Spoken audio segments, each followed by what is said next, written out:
자, 오늘 본문 말씀 갈라디아서 4장 12절에서부터 16절까지 봅니다. 형제들아, 내가 너희와 같이 되었은즉 너희도 나와 같이 되기를 구하노라. 너희가 내게 해롭게 하지 아니하였느니라. 내가 처음에 육체의 약함을 인하여 너희에게 복음을 전한 것을 너희가 아는 바라. 너희를 시험하는 것이 내 육체에 있으되 이것을 너희가 업신여기지도 아니하며 버리지도 아니하고 오직 나를 하나님의 천사와 같이 또는 그리스도 예수와 같이 영접하였도다. 너희의 복이 지금 어디 있느냐? 내가 너희에게 증거하노니 너희가 할 수만 있었다면 너희의 눈이라도 빼어 나를 주었으리라. 그런즉 내가 너희에게 참된 말을 함으로 원수가 되었느냐? 할렐루야. 제일 끄트머리 말씀 보게 되면은 그런즉 내가 너희에게 참된 말을 함으로 원수가 되었느냐, 이 말은 내가 너희에게 진리를 말을 함으로 인해서 이제 원수가 되었구나, 이 뜻인데, 이것을 진리 전쟁이다라는 말씀의 제목으로 여러분과 제가 지금 은혜를 나누고 있습니다만은, 자, 생각해 보세요. 예수 믿음으로 말미암아 구원함을 얻고 예수 믿음으로 말미암아 살아가는 것인데, 그 믿음의 내용은 하나님의 은혜이고, 하나님의 은혜라는 것은 뭐냐면 예수께서 이 땅에 오신 것은 이 세상을 정죄하기 위한 것도 아니고 심판하는 것도 아니라 예수께서 이 땅에 정죄하지 않음으로 말미암아서 심판이 없게 하시고 사망에서 생명으로 옮기게 만드시기 위해서 주께서 오셨는데, 다른 복음이 딱 들어온 거예요. 뭐냐면 너희가 예수만 믿어서 구원함을 얻지 못한다, 이와 같은 복음이, 다른 복음이 들어온 거예요. 그러니까는 아니, 사도 바울은 뭐 오직 예수 그리스도만 믿어서 구원함을 얻는다고 표현을 했는데, 그 계시를 전달했는데, 다른 복음은 오직 예수만 믿어가지고 구원함을 얻을 수가 없고 율법의 행위를 통하여서 구원함을 얻을 수밖에 없다, 이런 내용으로 계속 전달이 되니까 이 전체가 다 그 율법의 행위 쪽으로 다 가버린 거예요, 갈라디아 교인들이. 그러니까 사도 바울이 전한 이 복음이 잘못된 거 아닌가, 이런 내용을 가지고 지금 전쟁이 붙었어요. 그래서 이것을 진리 전쟁이다, 이렇게 표현하는 것이죠. 근데 오늘날에도 지금까지도 그렇고 중세 로마 카톨릭은 계속되는 거예요. 중세 로마 카톨릭에서는 오직 믿음으로 구원을 얻을 수가 없다라고 표현하는 겁니다. 그러면 어떻게 구원함을 받느냐면은 행위를 덧붙여야 한다고 생각하는 거예요. 그러니까 주님께서 보실 때는 왜 너희가 예수 그리스도 한 분만으로 족한데 왜 너희의 율법의 행위를 덧붙이느냐, 이거예요. 인간의 선행, 인간의 공로, 인간의 이와 같은 자기 자신의 의로운 행실을 덧붙여야만이 구원이 완성된다라고 중세 로마 카톨릭에서는 이 얘기를 했거든요. 그런데 이와 같은 내용 속에서 이 율법의 행위를 가지고 구원을 덧붙여줘야 한다라는 이것하고, 그 다음에 예수 그리스도를 믿어서 가지고 구원함을 얻을 뿐만 아니라 또한 그렇게 살아갈 수 있는 것이다라는, 이것이 극한 대립을 이루어 가지고 전쟁이 난 거예요. 여러분들 지금 예수님의 말씀의 전쟁이라는 것은, 이 진리 전쟁이라는 것은 이 의의 문제예요. 하나님의 의냐, 아니면은 예수 믿어서 나타나는 하나님의 의냐, 아니면 인간의 의냐, 이것을 가지고 교회 안에서도 전쟁이 이루어지고 모든 전쟁의 근본이 여기에서부터 벌어지는 거예요. 그러니까 여러분과 나는 복음의 말씀을 제대로 분별을 해야 해요. 옳게 분별을 해서 나아가야 하는데, 주님이 보실 때는 뭐라고 하냐면은 복음의 말씀이 그렇게 분별이 되지 않는 시대 상황은 처음부터 했었다, 이거예요. 예수님이, 역사적 예수님이 이 땅에 오셨을 때서부터, 예수님이 부활하시고 승천하셔서 진리의 성령님이 오시고 난 다음에도 여전히 진리 전쟁이 있는 거예요. 바리새인들과 율법사들이 계속해서 복음을 추적을 합니다. 사도 바울을 추적을 하잖아요. 그뿐만 아니라 이제 오직 믿음으로, 오직 하나님의 은혜로, 오직 예수를 믿는 믿음 안에서 구원함을 얻고, 또한 예수를 믿는 믿음 안에서 살아감에도 불구하고 여전히 이 중세 로마 카톨릭에서는 지금 교부들과 아니면 그 일부 교황청의 교황과 그 다음에 신부들이 이 말씀을 지어내는 거예요. 뭐냐면은 오직 예수 그리스도를 믿음으로만 구원함을 얻을 수는 없는 것이다. 계속해서 이 내용을 전달하니까 이와 같은 것 속에서 전부 중세 암흑 시대로 가버린 거 아니에요. 그래서 여러분과 내 속에서는 사도 바울이 이처럼 얘기하는 겁니다. 이상하게 생각하는 거예요. 아니 너희는 참 이상하다. 내가 이처럼 율법주의자였던 사도 바울 속에서 벗어나가지고 이처럼 예수 그리스도 안에 있는 하나님의 완전한 은혜 속으로 들어와서 보니까 너무나도 쉽고 가벼운 멍인데 왜 너희는 구태여 나를 따라서 이전 날에 나를 따라서 고생을 밥 먹듯이 하고 있느냐 이 말이에요. 왜 너희는 이렇게 고생을 너희가 스스로가 자초하고 있느냐 이 말이에요. 그 모든 것들이 전부 다 나 마음고생이에요. 자기가 스스로가 만든 마음고생이라는 것이죠. 그 마음고생의 첫 번째가 뭐냐면 자기의 의예요. 그러면 목사님, 자기의 의와 하나님의 의를 어떻게 구분합니까? 자기의 의로 들어오면은 나중에 하다가 끝이 이제 힘들어요. 자기가 힘들어요. 그러니까 성령으로 시작을 했다가 자기 의가 들어옴으로 인하여서 모든 일이 힘든 거예요. 근데 성령으로 말미암은 하나님의 의는 그 속에 하나님께서 기쁨과 즐거운 마음을 희락의 영을 부어주시는 거예요. 그 차이가 있어요. 그런데 이제 사도 바울이 그러면은 분별하는 그 경계선이 뭐냐면 너희가 처음에는 하나님의 성령으로 시작했다가 나중에 자기 의로서 마치더라 이 말이에요. 이것이 지금 쭉정이가 되는 비결이에요. 처음에 성령으로 말미암아 시작을 했어요. 그랬다가 자기 의가 딱 들어가서 해석을 해버리는 거예요. 판단을 해버리는 것이죠. 모세를 보세요. 모세는 출애굽 구원의 놀라운 영광과 이와 같은 내용을 전체를 다 모세를 통하여 하나님이 이루셨잖아요. 그런데 모세는 그때 히브리서에 보게 되면 모세가 믿음으로 그리스도를 바라봤다 이렇게 써놓고 있어요. 그러니까 모세는 자기가 올바른 행위를 통해서 자기의 수고와 열심 때문에 이와 같은 출애굽 구원이 나타난 것이 아니라 예수 그리스도를 믿는 믿음 안에서 그것을 가지고 통하여서 하나님이 역사했다는 걸 믿었단 말이에요. 믿었는데 모세가 영도해가지고 나오는 이 몇백만 명이나 되는 몇십만 명이나 되는 이와 같은 무리들이 계속해서 원망하고 원망하고 불평하니까 모세가 마음 중심 속에서 자기 속에서 이 고통의 문제가 자기 속의 고통의 문제로 착각을 한 거예요. 그러니까 물이 없으면 물 없다고 불평을 하는 거예요. 이 사람들이. 그 하나님을 믿으면 좋은데 출애굽 구원을 하게 하신 그 하나님이 물 같은 문제를 해결하지 않겠느냐 이 말이죠. 400년 동안 노예 생활하다가 거기에서 건져내신 그 주님이 어찌 물 문제를 해결하지 않겠느냐 이것이 그걸 믿으라 이것이잖아요. 하나님께 그걸 보여주셔요.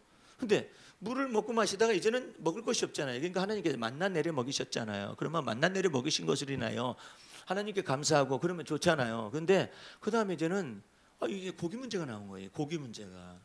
그러니까 이 모세가 믿음을 가지고 하나님께서 만나 내려 먹이시고 그 다음에 밤에는 불기둥을 나타내시며 그 다음에 또 낮에는 이 구름 기둥으로서 해를 가려가지고 하나님께서 친히 이스라엘 백성들의 이 거대한 무리에 우편 그늘이 되어 주신다라는 사실을 안 거잖아요. 그것까지는 잘 됐어요. 근데 고기 먹고 싶다고 하는데 이 사람들이 계속 불평을 하는 거예요. 불평하는 그것을 보고 모세가 실족을 한 거예요. 이런 잡종들은 내가 만든 건가 하나님이 만든 건가 사이에 이런 불평하는 이런 무리들 이 인간들은 어떻게 된 인간들이냐 해가지고 인간 때문에 모세가 실족하는 거예요. 예. 그래서 모세가 그 고통의 문제를 하나님께서 지으셨잖아요. 이스라엘 백성들을. 그러면 하나님께서 이 문제를 해결하실 것을 믿고 모세가 주님을 믿는 믿음으로 들어가면 그 고통이 자기 그 고통이 안 되는데 이런 인간들을 왜 만드셨는가라는 것으로 들어가면서부터 이게 이제 확 돌아버리는 거예요. 이게 확 돌아버리는 거예요. 돌아가지고 모세가 하나님 앞에 말하는 내용은 믿음이라는 건 하나도 찾아볼 수가 없어. 그 믿음이라는 거 하나도 찾아볼 수 없는 현장이 여기 나타나는데 제가 읽어드릴게요. 모세가 말합니다. 모세가 장막문에서 온 백성들이 울면서 고기 달라고 막 하되 하나님께 믿음이 하나도 없는 말을 쏟아붓는데 무슨 말을 쏟아붓냐면은 그냥 고기 달라고 하면 간단한 거 아니에요. 주님 고기가 먹고 싶습니다. 그러면 간단하잖아요. 주님은 400년 동안의 포로 생활에서 우리를 건져내신 분이시고 홍해 바다를 바다 밑을 건너겠잖아요. 잘 생각해 보니까 바다 밑을 모세는 딱 지나간 사람이잖아요. 그러니까 그것도 대단한 사람인 거예요. 또 한편으로 생각하니까 베드로는 아직 그 바다 밑을 그걸 큰 이적이라고? 예? 베드로는 물 위를 걸었거든요. 그래서 주님 믿음으로 물 위를 고른 사람이잖아요. 그러니까 아주 대단한 이적과 표적을 본 사람이죠. 그럼에도 불구하고 믿음이 없어져 가지고 빠져들어가는 베드로나 바다 밑을 걸었어요. 걸어가 가지고 난 다음에 하나님을 찬양하다가 도대체가 이 인간들은 하면서 또 실족에 넘어지는 모세에 그 나타나잖아요. 근데 그 모세가 그것을 이스라엘 백성들에 관하여서 이 불평하는 무리들 맨날 우는 소리를 하는 거예요. 여러분들 저기 여자분들께서는 어머니들께서는 자식을 키워봤잖아요. 그럼 애가 우는 소리 정말 듣기 싫을 때가 있잖아요. 예? 울면서 말을 해요. 나는 그 중에 대표적인 케이스였는데 우는 소리를 아주 잘했어요. 우는 소리를 하도 잘해가지고 우리 어머님이 내가 그냥 귀찮을 정도였을 거야. 저놈 새끼는 도대체 왜 이렇게 우는 소리를 하냐. 우는 소리 듣기 싫잖아요. 그런 것처럼 이 모세가 듣기가 싫은 거예요. 그러면서 모세가 실족해가지고 나오는 건데 실족할 것이 아니라 하나님, 이 우는 백성도 하나님이 지으셨죠. 그 우는 백성이 요구하는 바를 하나님이 아시지 않습니까? 그럼 하나님이 이 문제를 해결하셔야지 저하고는 상관이 없는 문제입니다. 이러면 간단해요. 그런데 그것이 아니라 자기 판단이 탁 들어가면서 뭐라 하느냐면은 모세가 우는 백성들이 기뻐하지 아니하여 딱 자기 판단이 들어갔어요.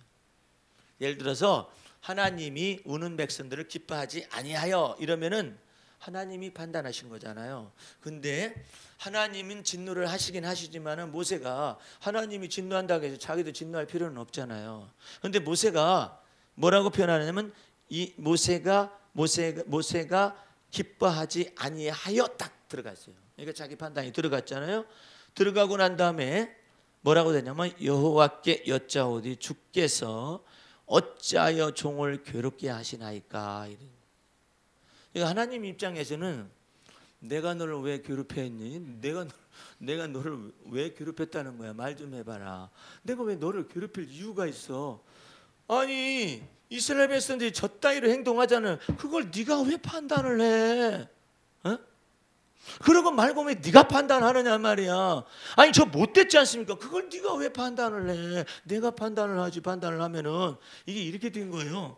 그러니까 모세가 거기서 끝나면 괜찮은데 자기가 쑥 나왔어요. 쑥 나와가지고 한다는 소리가 주의 종을 어찌하여 괴롭게 하시나이까 하더니 어찌하여 나로 주의 백성에게 주의 목전에 은혜를 잊게 아니하시고 이 모든 백성을 내게 맡기사 나로 그 짐을 지게 하시나이까. 하나님 입장에서 생각할 땐 내가 너 보고 언제 짐질하겠냐. 이 대립을 하는 거예요. 이게 민수기서 11장에 이 11절에 나온 이 기가 막힌 기절이에요. 이것이 모세 속에 놀랍도록 자기의 판단인 거예요. 예를 들어서 하나님이 진노했다 할지라도 모세가 하나님이여 진노하지 마시옵소서. 이 백성들을 포로 생활 400년 동안에서 노예 생활을 건져냈지 않습니까? 하나님의 이름이 땅에 떨어질까 두렵습니다 하면서 이렇게 말하는 것이 차라리 모세가 하는 건데 모세도 철이 없어요. 이스라엘 백성은 철이 없는 것처럼 똑같이 철이 없어. 똑같이 철이 없으니까 어째요 종을 괴롭게 하나 해가지고 이제 주님과 맞대가리가 붙었네. 이제 아니 이스라엘 백성들 사이에서 이 주의 종이라는 모세가 중간에 서서 하나님 노하지 마시옵소서. 이 백성을 사하시옵소서. 본래가 이들은 하나님을 떠난 백성들이었고 하나님께 원망하고 불평하는 걸 아시면서도 아브라함의 언약을 기억하셔서 건져내신 거 아닙니까? 구원하신 거 아닙니까? 이렇게 말하면 정답이잖아요. 모세도 철이 없어요. 왜 철이 없느냐? 자기가 휘말려 들어갔어요. 이스라엘 백성들의 이 불평하고 원망하는 이 습관적인 죄악, 노예 근성 속에 휘말려 들어가 가지고 이와 같이 말을 하는 거예요. 어찌하여 종을 괴롭게 하시나이까? 그러니까 하나님과 다툼이 되고 대립이 된 거예요. 이게 진리 전쟁이에요. 여러분과 내가 여러분 속에 닥쳐져 있는 여러 가지 시련과 어려움을 선악간에 내 판단으로 하는 순간에 나는 하나님께 뭐라고 말할 수밖에 없느냐? 하나님, 아무리 그래도 그렇지 재물을 가져가는 것은 이해하지만 왜 내 10자녀를 갖다가 한꺼번에 죽이십니까? 그 욥이 충분히 말할 수 있는 내용이거든요. 그 뭐가 되면 그렇게 되면 자기 판단이 섞이면 그런 현상이 발생하는 거예요. 하나님, 해도 너무한 거 아닙니까? 이렇게 말이 나갈 수가 있는 거예요. 해도 너무한 거 아닙니까? 이것은 자기의 선악간의 판단이 스며 들어가기 시작하면 하나님과 대면이 이제 대적이 되는 거예요. 생각과 생각이 대적이 붙는 것이죠. 이 놀라운 생각이 이게 지금요 이 모세에게만 나타나는 게 아니에요. 여러분 속에도 복음 진리대로 행하지 아니하면은 이 내용이 전부 다 믿음으로 시작했다가 율법의 행위로 마치고 그 다음에 또 성령으로 출발은 돼요. 그러다가 나중에 뭘로 나타나느냐면은 이제 육신의 생각으로는 딱 맞춰버리는 거예요. 그러면 뭐가 되느냐면 쭉정이가 남습니다. 왜? 성령으로 시작했다가 육신의 자기 생각의 판단으로 끝을 내는 것이거든요. 이게 전부 다 성령으로 시작을 했다가 육신에 속한 생각으로 마치는 거예요. 믿음으로 하나님을 믿는 믿음으로 시작했다가 자기의 의로 딱 매듭을 지었기 때문에 쭉정이만 딱 남는 거예요. 그래서 여러분과 나는 성령으로 말미암아 주 예수를 믿는 믿음 안에서 그리스도를 자랑하고 성령으로 봉사하게 되면은 복음 진리 안에서 여러분들이 봉사를 하게 돼요. 헌신하게 돼요. 섬기게 되는 거예요. 예수님께서 그러셨어요. 하나님께서 예수님에게 성령을 붓되 한량없이 성령을 부어줬어요. 성령을 부어준 그 결과가 뭐예요? 내가 내 뜻을 행하려 온 것이 아니라 내 아버지의 뜻을 행하려 왔노라. 이거예요. 자기 뜻을 행하려 온 것이 아니라 내 아버지의 뜻을 행하러 왔다라는 거예요. 그러니까 여러분과 내가 이 속에서 이 모세가 그러잖아요. 나로 그 짐을 지게 하십니까? 내가 너보고 언제 지라고 그랬어? 하나님께서는 그러시니 내가 너보고 언제 짐을 지라고 그랬어? 아니 이 백성들이 이렇게 되니까 제가 짐이 되잖아요. 네가 그렇게 판단했기 때문에 그런 거 아니냐? 이게 보통 문제가 아니에요. 이게 아주 거대한 문제예요. 이 속에서 주님께서 여러분과 내 속에 말씀하신 이 지식의 혁명이 이 두뇌 속에 딱 나타나요. 내가 다른 사도보다 더 수고를 많이 하였으되 사도 바울이 말을 합니다. 내가 아니요 나와 함께 하신 하나님의 은혜로라. 아멘. 할렐루야. 아멘. 수고를 많이 했잖아요. 다른 사도보다 수고 많이 했다고 하잖아요. 그러나 내가 아니라 나와 함께 하신 하나님의 은혜로다. 예? 그로 나의 나된 것은 하나님의 은혜로다. 아멘. 이것이 저절로 되어져 가지고 전체가 하나님의 은혜로 시작했다가 하나님의 은혜로 하나님의 은혜가 내게 은혜로 되었다 이 말이에요. 사도 바울이 그 내용을 얘기합니다. 다시 하나님의 은혜가 내게 은혜 되었다. 할렐루야. 그러면은 불평이 없어요. 하나님의 은혜가 내게 은혜 되었다고. 정말 나를 능하게 하신 하나님. 할렐루야. 여러분과 나를 능하게 하신 하나님. 그 나를 능하게 하신 하나님이 계시기 때문에 내가 아니요 나와 함께 하신 하나님의 은혜로라. 어디에 함께 했느냐면 잘 들으세요. 여러분의 수고에 함께 하셔요. 그래서 자기 의가 아니에요. 하나님의 은혜예요. 예? 그 하나님의 은혜 속에서 나와 함께 하시되 내 손으로 한 바 이 수고하는 일 속에 함께 계셨어요. 이것을 자꾸 알아야 해. 이 차이가 무엇인가를 알아야만 합니다. 근데 이제 12절 말씀에 모세가 또 그럽니다. 이 모든 백성을 내가 잉태하였나이까. 너무 심했어.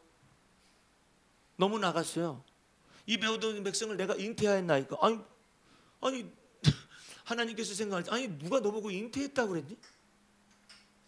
그런데 모세는 내가 잉태하였나니까 왜 이렇게 날 힘들게 하세요?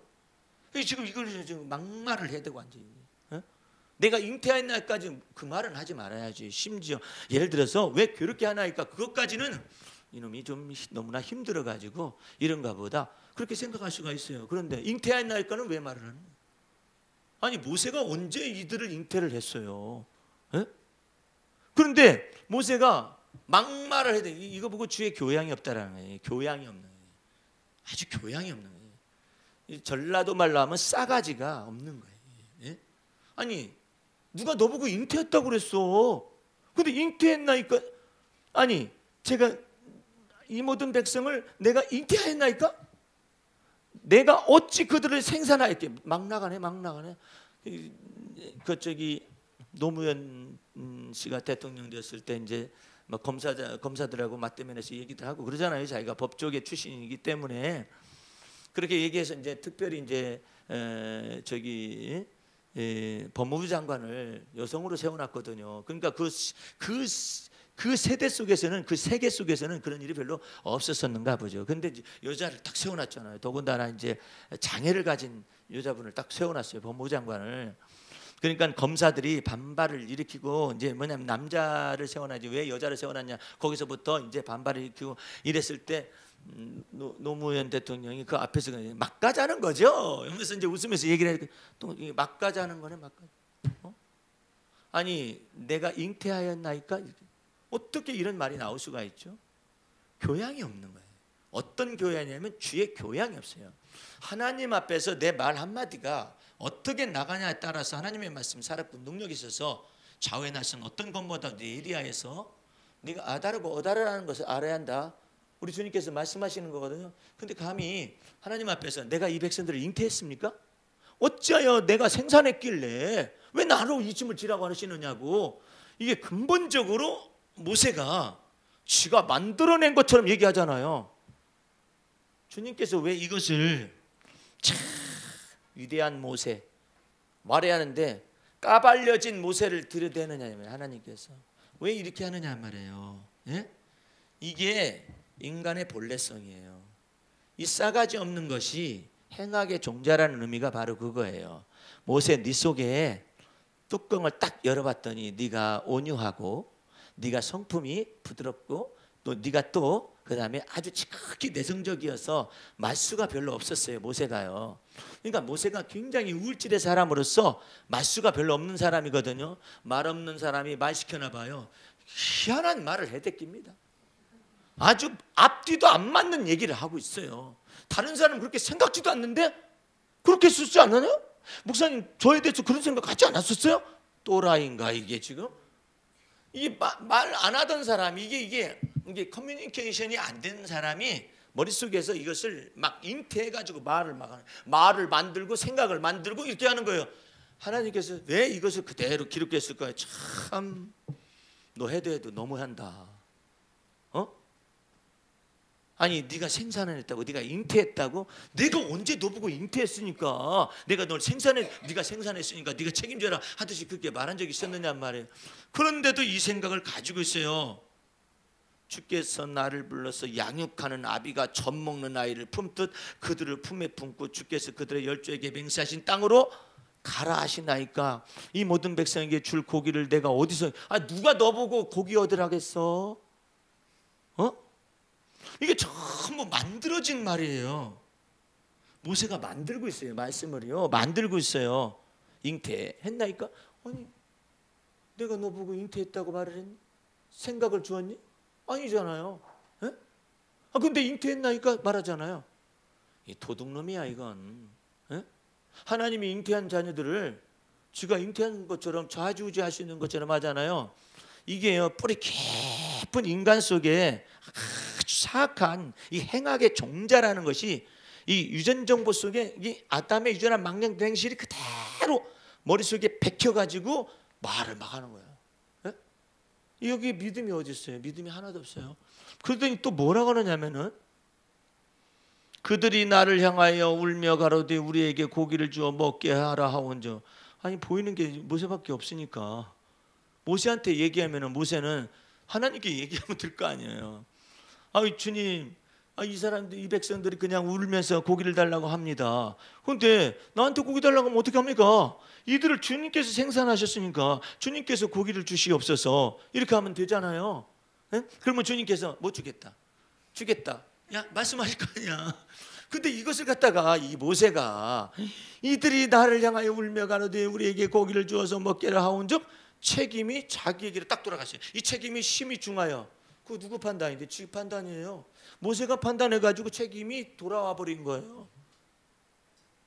내가 그랬다니까요. 나도 이제 지금 여러분들 한 가지 중요한 사실이 있어요. 이 메시지를 듣고 또한 전 세계적으로 이와 같은 메시지를 듣고 저의 메시지를 통해서 메시지를 듣는 사람들은 한 가지 기억할 게 있어요. 제가 이제 도덕적 지성인 사도 바울의 영성 속에서 우울한 지성이며 창조적인 우울장애라는 이와 같은 모세의 우울질을 다루는 이 정서적인 걸 깊숙하게 밑바닥 정서를 다루는 것으로 들어왔어요. 들어오면은 이상한 것은 하나님께서 이때로부터 전달되기 시작하면서부터 여러분의 머리통 속에 내장되어 있고 저장되어 있었던 밑바닥 정서적인 밑바닥을 확 들어 올립니다. 말씀에 이와 같은 것을 들어 올려 가지고 확 휘저어요. 휘저어가지고 드디어 우울한 머릿속에 남아있던 감정들이 쫙 드러나서 이제 대판 싸웁니다. 다른 사람들하고. 왜 싸우느냐? 우울한 것이 나오니까. 괜히 기분 나쁜 거예요. 괜히 판단되는 거예요. 그래가지고 계속 이런 일이 벌어질 거예요. 이것은 내가 주 앞에서 사역을 해보면서 아는 내용이거든요. 괜히 시비가 붙어요. 예. 괜히 다른 사람하고 시비가 붙어요. 괜히 내 속에서 기분이 다운돼요. 그러면 말씀을 들었었더니 기분이 다운된 게 아니라 말씀이 들어가서 그것을 묵은 땅을 뒤집어 엎는 역할을 통하여서 뭐가 나오느냐 하면은 이 속에서 우울한 남아져 있는 잔상들, 잔여물들이 딱 드러나가지고 드디어 나타나는 거예요. 마치 베드로가 그럴 수 없나이다 한 것이 다 끝난 줄 알았죠. 전반의 말씀 머릿속에 남아있어가지고 이방인들과 같이 식사하다가 도망가 버리잖아요. 이런 것처럼 남아있는 것들이 탁 드러나는데 드디어 여러분의 운위를 이 메시지를 통하여 모세의 우울한 지성을 통해서 이 좌뇌뿐만 아니라 이 운위를 탁 묵은 땅을 기경을 하게 될 거예요. 그럴 때에 하나님의 모략을 잘 알아야 해요. 아하, 지금 주님께서 내 두뇌, 우측 두뇌의 감성의 세계에 특별히 혼돈과 흑암과 공허한 이것들이 내 두뇌 속에 많은 부분에다가 예수 그리스도의 복음진리로 채우기 위하여서 이처럼 놀랍도록 묵은 땅을 기경하기 때문에 뛰쳐나온 거예요. 괜히 더 갱년기 증상이 더 심해. 이 메시지가 가고 난 다음에 괜히 더 불평이 더 많아져. 괜히 더 원망이 더 많아져요. 괜히 그래. 왜 그러냐면 이 진리 좌우에 낯선 어떤 것보다도 예리한 검이 들어가가지고 여러분의 여기 묵은 이 옛사람의 속한 이 두뇌를 특별히 감정과 기분의 세계를 확 뒤집어 엎는 거예요. 그러다 보니까 이런 현상들이 나타나는 거예요. 근데 모세가 그러잖아요. 이 백성에게 줄 고기를 내가 어디서 얻으리까 그래. 누가 너보고 얻으라겠어. 이 백성들을 지으시고 이 백성들을 생산하신 하나님께 구하면 될 거 아니냐 이것이죠. 그러더니 책임이 중하여 나 혼자는 이 모든 백성을 질 수 없나이다. 주께서 내게 이같이 행하실진데 구하옵나니 기도를 하는 거예요. 내게 은혜를 베푸사 즉시 나를 죽여 나로 나의 곤고함을 보지 않게 하옵소서. 아주 협박하네. 협박해. 예? 아예 하나님을 협박을 해요. 죽여버려. 나 죽이세요. 나 이런 꼴 못 봐요. 나 죽이세요. 난 힘들어 죽겠어요. 죽이세요. 죽여달라고 한 사람의 첫 번째 사람이 나타났어요. 성경 속에서 선지자가 죽여주시옵소서 이렇게. 이게 왜 이렇게 현상이 발생하느냐 하면 처음부터 그래요. 선악간의 판단을 내가 하기 시작하면서부터 이와 같은 것들이 몰고 들어왔어요. 들고 와가지고 하나님 걸고 넘어지죠. 백성들 걸고 넘어지죠. 자기 자신에 관하여서 있었던 모든 기질들이 다 나와가지고 하나님 앞에 믿음이라는 소리는 한마디도 없어요. 여기서 믿음 있는 내용이 한마디도 없어요. 그래서 여러분과 내가 정말 예수 믿는 자는 그 은혜와 복이 있게 많은 사람인데 그 내용이 뭐냐면은 선악간의 판단을 하나님께 할 수 있는 그 피난처가 있잖아요. 이 판단은 주님께서 하셔야만 합니다. 제 아버지 소천하신 지 몇 년 되셨어요. 소천하기 전에 아주 너무나도 놀라운 얘기가 있었잖아요. 저한테요. 아들아 한번 와봐라. 갔어요. 중요한 일이 있으면 왜 나를 부르는지 몰라. 장자가 있잖아요. 장자가 나를 불러가지고 무슨 얘기 하시려고 그러는가 그랬더니 내가 죽을 날이 얼마 안 남았을지도 모른다. 남아있는지 안 남았는지 그 세월을 누가 알겠어요. 그런데 내가 죽을 날이 살 날이 얼마 안 남았을 수도 있다 보니까 내가 저게 고민이 된다는 거예요. 이 몇 자리가 고민이 된다는 거예요. 내가 이거 고향이 성주인데 그 성주에서 또 높은 산에 선산이 있어요. 그러니까 내가 한번 큰아버님 소천하셨을 때 상여를 메고 거기는 가는 동네거든요. 그 성주라는데 시골이라서 그때 당시만 해도 상여를 메고 올라가는 거예요. 상여를 메고 올라가는데 그 사람들 그냥 다 기진맥진했어요. 시신만큼 죽었어요. 그냥 거의 사람들이. 그래가지고 올라갔는데 거기가 얼마나 산이 험준한 곳인지 알 수가 없이 거기에 몇 자리가 있어요. 근데 아버님이 아시잖아요. 그러니까 내가 이거 어떻게 할 수가 없구나. 이거 어떻게 하면 좋냐. 그래서 여기 몇 자리를 가격을 알아보고 저기 몇 자리 가격을 알아보고 이렇게 알아봤다 이것이지. 그러니 어쩌면 좋냐. 내가 너희들한테 폐는 끼치지 말고 죽어야 할 텐데 이래 막 걱정이 태산 같죠. 내가 다 알았습니다. 듣고 나오면서 내가 내가 두 가지 선택을 해요. 하나는 가슴을 치든지 하나님은 왜 이 고민을 저한테 주십니까? 에? 나이가 또 우리 아버지한테 아버지 톡 까놓고 얘기했어요. 이 말은 제가 들을 얘기가 아닙니다. 그럼 누가 듣냐? 형님이 들어야죠. 네? 아 형님이 장자니까 형님이 들어야죠. 아 형님은 가지고 있는 재산도 있고 나는 재산도 없잖아요. 근데 왜 아버지 그 묘자리를 왜 저한테 얘기하시고 그 묘자리에 관련된 그 돈 얘기를 저한테 하십니까? 이렇게 말하면 할 수가 있는 거다 이 말이에요. 그걸 하든지 그러면 내가 그걸 그렇게 말을 내뱉었다가 하십니다. 아버지 왜 저 차장님 저한테 묘자리에 대해서 얘기하시고 그러십니까? 하면서 그렇게 하면서 버럭 나왔다고 해요. 나오면서 내가 가슴을 치면서 내가 돈이 없어가지고 어쩌고 저쩌고 막 이랬다고 해보세요. 그러면은 내가 얼마나 비참하고 처참하겠어요. 예? 근데 내가 그렇게 하지 않고 네 아버지 알았습니다. 뭐 마치 뭘 해결할 수 있는 사람처럼 예? 알았습니다. 뭐가 있나 없지. 예, 나오면서 아버지 집에서 엘리베이터하고 땅 밑에까지 가는데 한 10여 미터면 돼요. 그 사이에 내가 이 무거운 짐을 내가 주님께 다 얘기했어요. 주님 이 얘기는 주님이 들으셔야 할 얘기고 이 문제는 주께서 해결하셔야 할 얘기고 이 몇 자리 문제도 비용도 전부 다 주께서 해결하실 문제입니다. 그러니까 나는 이거 다 털었으니까 주께서 다 이것을 짊어지셔야만 합니다. 내가 이때는 모세보다 나았다. 그렇게 하고 내려왔어요. 내려왔는데 그러면 나한테 마귀가 그럴 수 있죠. 대책이 있느냐? 물을 때는 대책 없어. 그러면 너는 왜 그렇게 당당하냐? 그건 여호와가 나의 목자가 되시기 때문에 그런 것이고 내 아버지의 목자가 되시기 때문에 그러는 거야. 내가 말하고자 원하면 한다 이거예요.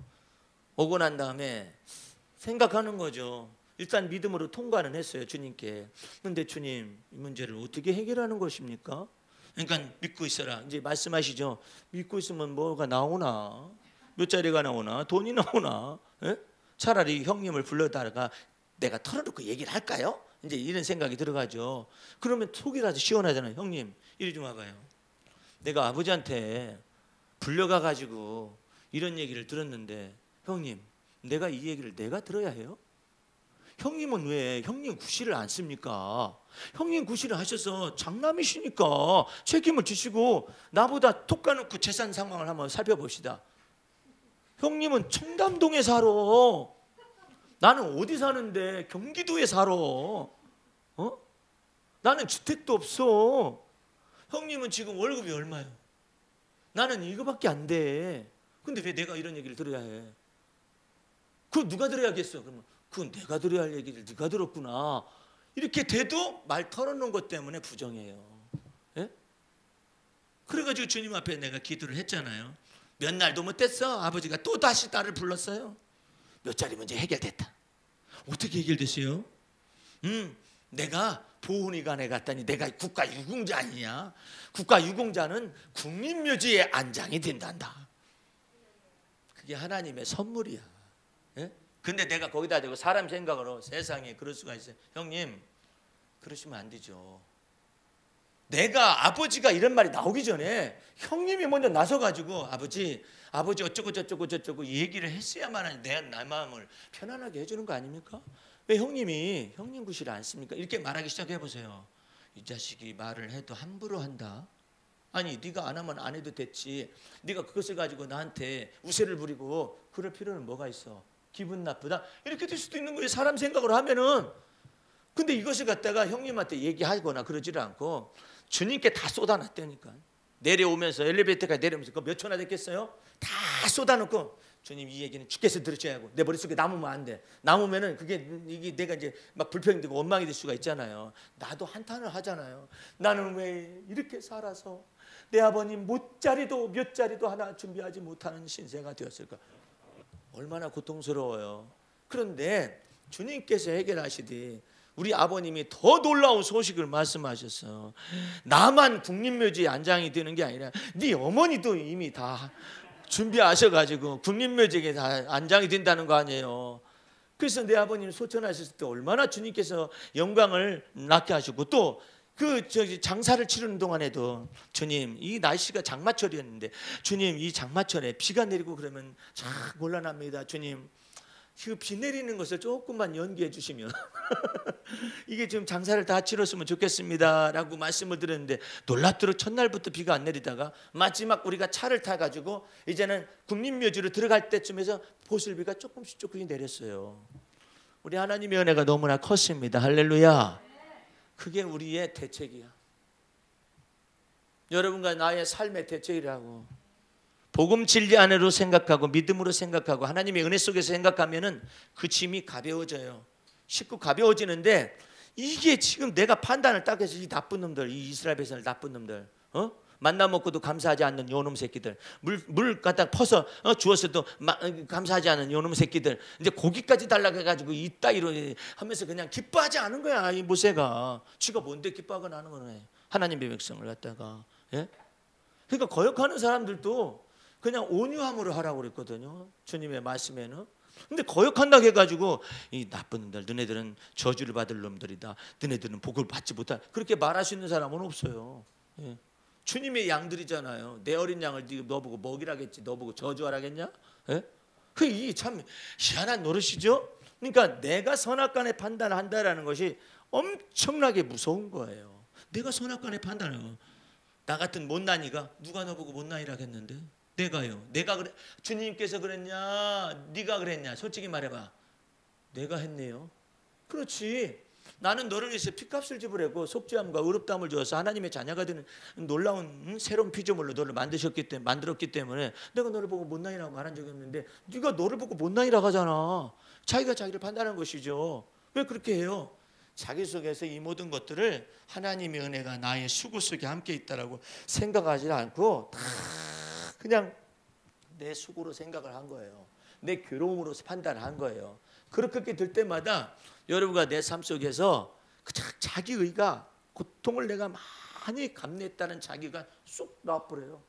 나와가지고 여태까지 수고한 모든 것들을 다 까먹게 만들어요. 다 까먹게 만들기 때문에 율법의 행위로 사는 사람, 자기의 의로운 중에서 사는 사람을 보고 뭐라 하냐면 천하고 초등 학문이다, 이렇게 거기에 있다 이 말이에요. 그래서 이 말씀에 대한 아주 정확한 해석 중에 하나가 뭐가 있느냐면은 의인 중에서 멸망하는 사람이 나타나는 거예요.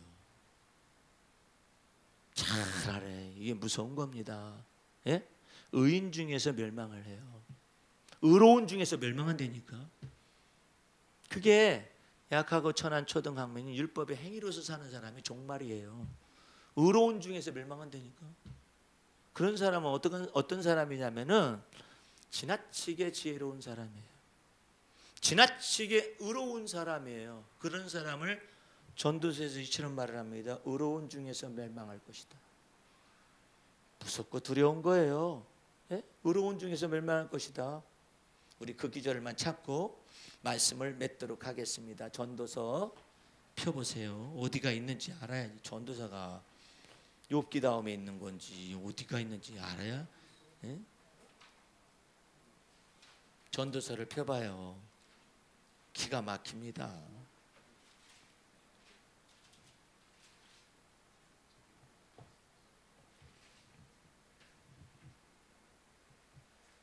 자, 전도서 7장 15절 말씀 보세요.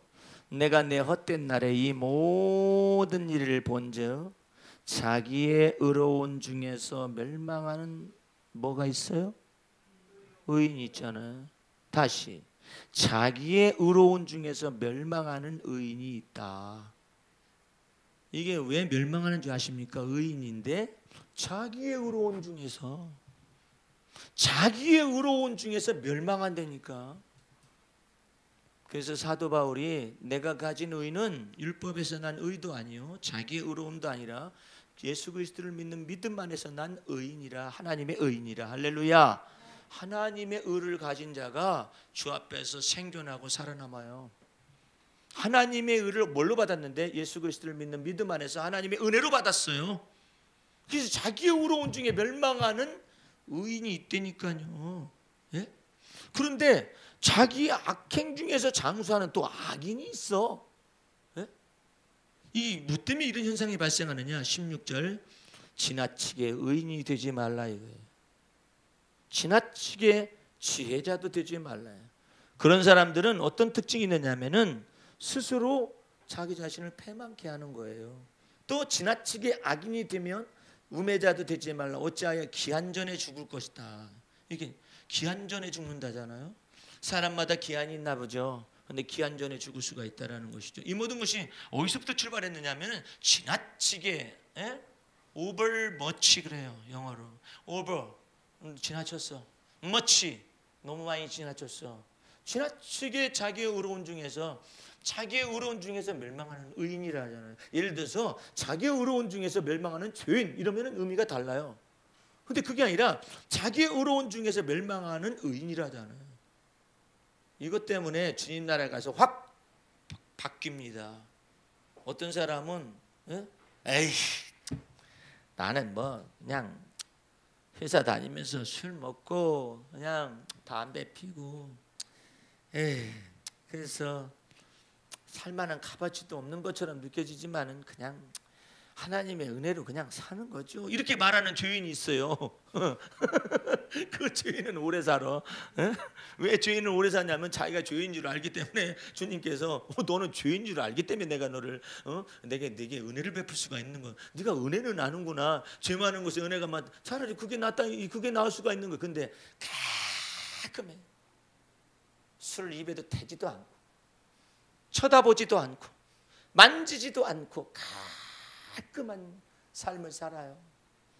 그런데 지나치게 의로워. 그래가지고 판단이란 판단은 다 해.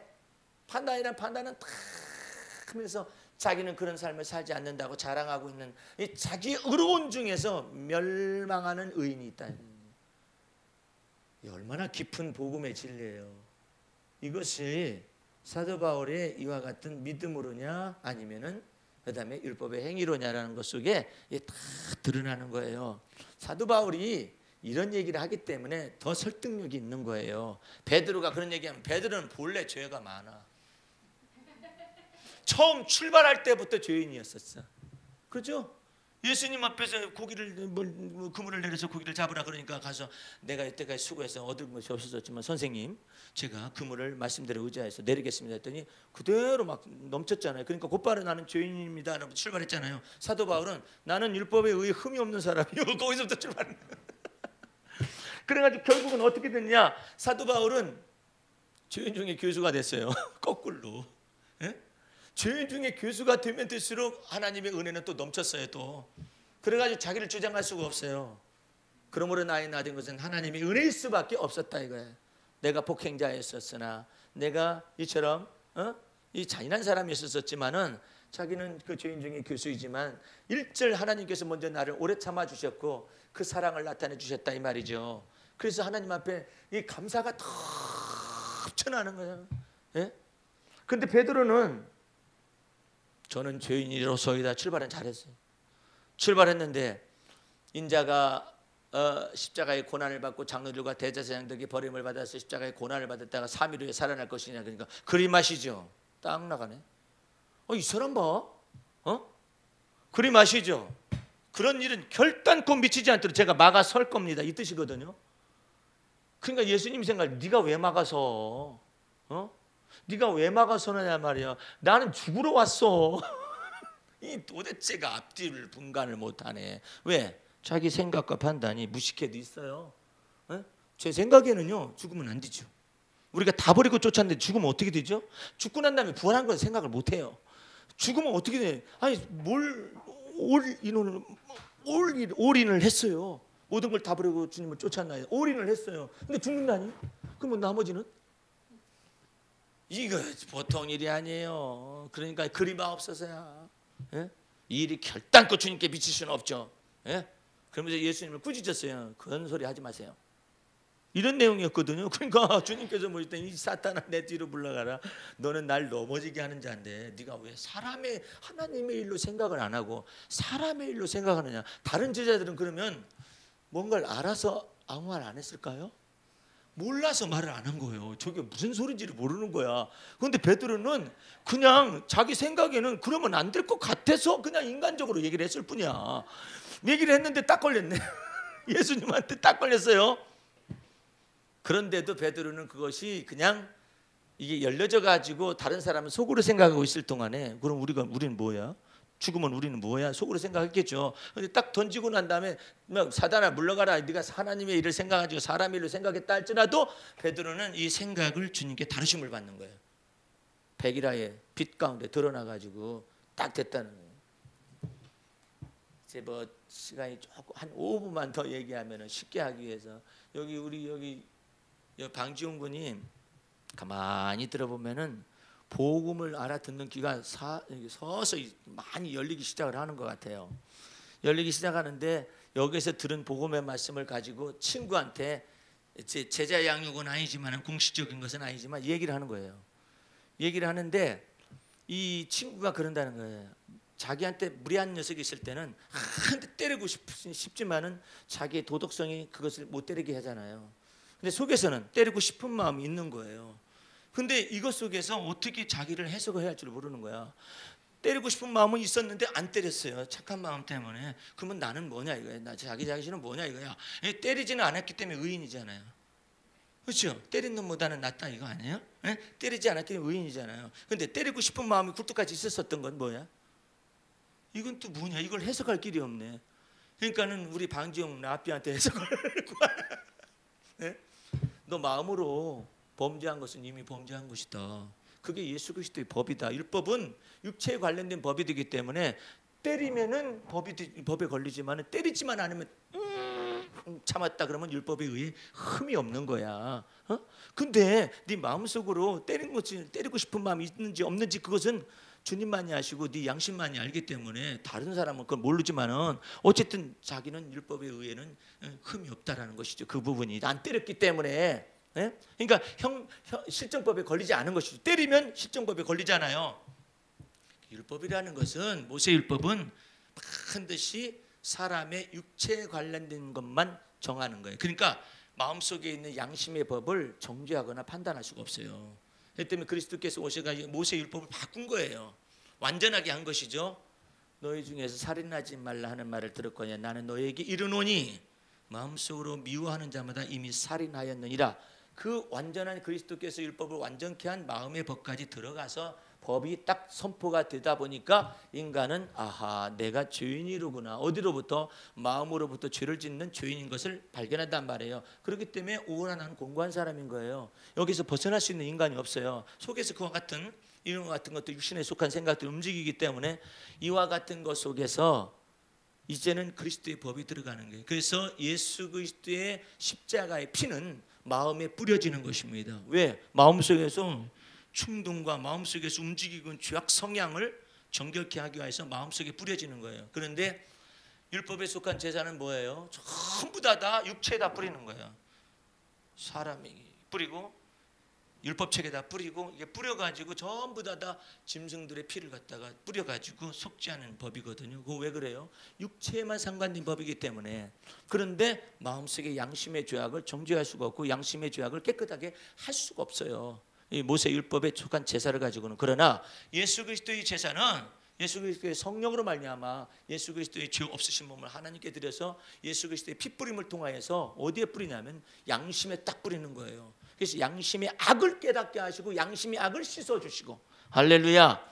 그래서 새로운 피조물을 만들었기 때문에 이제는 여러분이 사는 것이 아니라 그리스도가 내 안에 사셔야만 하는 거예요. 항상 이처럼 복음의 이와 같은 비밀 속에 서 계셔서 마음으로부터 자유를 얻으시기 바랍니다. 그래서 이 마음으로부터 자유를 얻어야 해요. 근데 마음속에서 자유를 얻지 못하게 하는 가장 핵심적인 것이 뭐냐면 선악간의 자기 판단이에요. 자기 속에서 선악간의 판단을 내리고 있을 때 인간과 더불어서 맺힙니다. 그러면 하늘에서 맺히게 돼요. 그러니까 여러분들이 예수를 믿는다는 건 뭐냐면 하나님의 은혜를 믿는다는 거예요. 예수님 안에 있는 하나님의 은혜를 믿고 예수님 안에 있는 하나님의 진리를 믿는다는 것인데 하나님의 은혜를 믿는 것은 이해를 해요. 그 다음에 하나님의 진리를 믿는 것을 이해를 못하는 거라. 하나님의 진리를 믿는다는 건 무슨 말이냐면 선악간의 판단은 오직 하나님께서 하신다는 걸 믿는 것을 보고 진리라고 그러는 거예요. 예? 그래야 내가 자유를 얻어요. 예?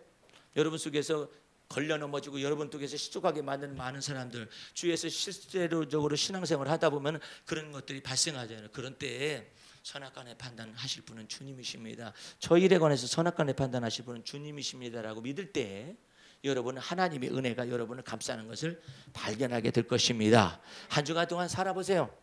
선악간의 판단 하나님이 하실 걸 믿고, 또한 선악간의 판단 하나님이 하실 뿐만 아니라 선악간에 보답하시는 것도 하나님께서 행하실 것입니다. 이 은혜 속에서 살아가는 여러분과 제가 되기를 주의 이름으로 축원합니다. 우리 하나님 아버지 감사 찬미 올립니다.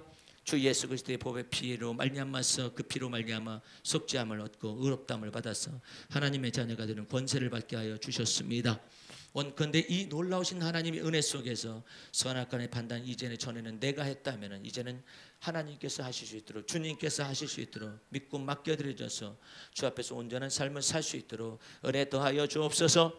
지금은 우리 구주 예수 그리스도의 은혜와 하나님 아버지의 그 무한하신 사랑과 성령의 감화와 감동이 오늘 말씀의 잔치에 참여해서 주의 복음의 진리를 마음속에 받아 그 진리대로 살아가기를 원하는 성도들 머리 위에 지금부터 영원까지 함께 하시옵기를 간절히 축원하옵나이다.